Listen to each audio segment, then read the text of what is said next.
Madame la présidente, monsieur le ministre, chers collègues, je suis donc le dernier intervenant de cette petite mais très belle aventure législative, même si le fait de passer par une PPL nous a retiré le bénéfice d'une étude d'impact.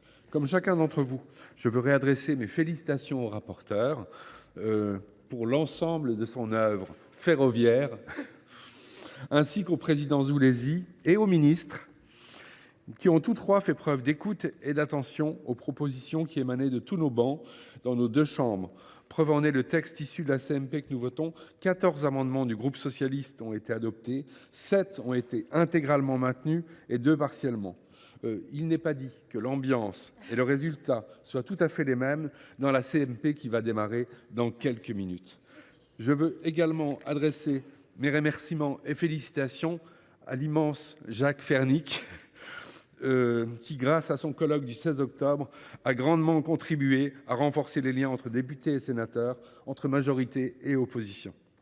Chers collègues, il y a un peu plus d'un an, alors que nous étions en pleine préparation budgétaire, le président de la République annonçait par surprise le déploiement de 10 RER métropolitains, un nouvel épisode de l'incohérence de la politique qu'il mène en matière de transport depuis 2017, passant un jour des mobilités du quotidien à la relance de la grande vitesse le lendemain, suivi d'un contrat de performance de SNCF Réseau qui bloque le ferroviaire, voire pourrait le dégrader, et nous voilà revenus à la case départ sans que les étapes précédentes ne soient re-questionnées.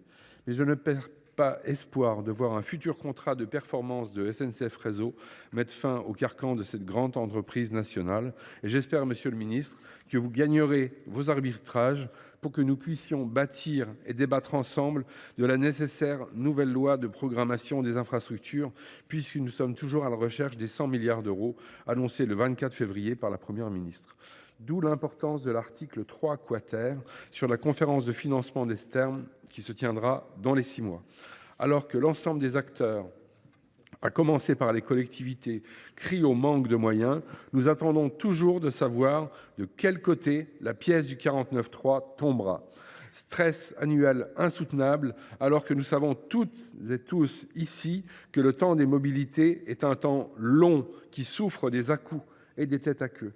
D'où la nécessité de disposer d'une vision claire, de compétences claires et de plans de financement clairs. Sur ce dernier point, je ne peux que regretter la suppression de 2 précisions apportées par des amendements de mon groupe.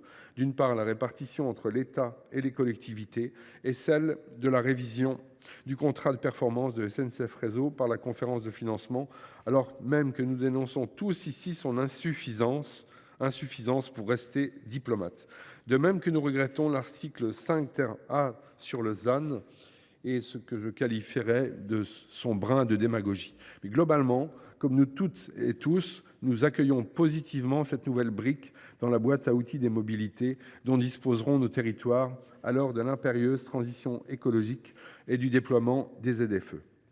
Je nous remets cependant en garde, comme je l'avais dit le 23 octobre dernier, le danger est grand que ne s'accentuent les fractures sociales et territoriales avec le développement des SERM dans les seules métropoles si nous ne prenons pas correctement en compte leurs périphéries et même leurs aires d'attractivité.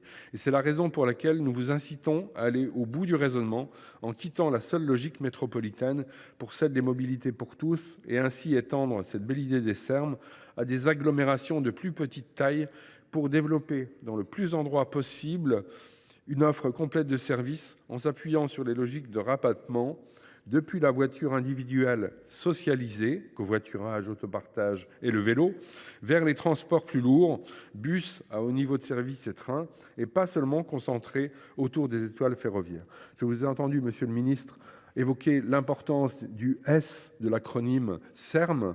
Moi, j'insiste, comme je l'ai déjà fait le 23 octobre, sur l'importance du M, qui pourrait être les mobilités pour tous et pas seulement les métropoles.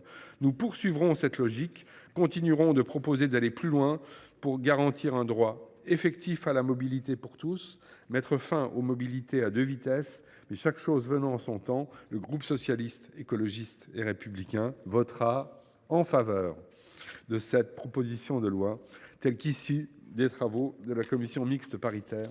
Je vous remercie. Très bien, voilà un beau succès.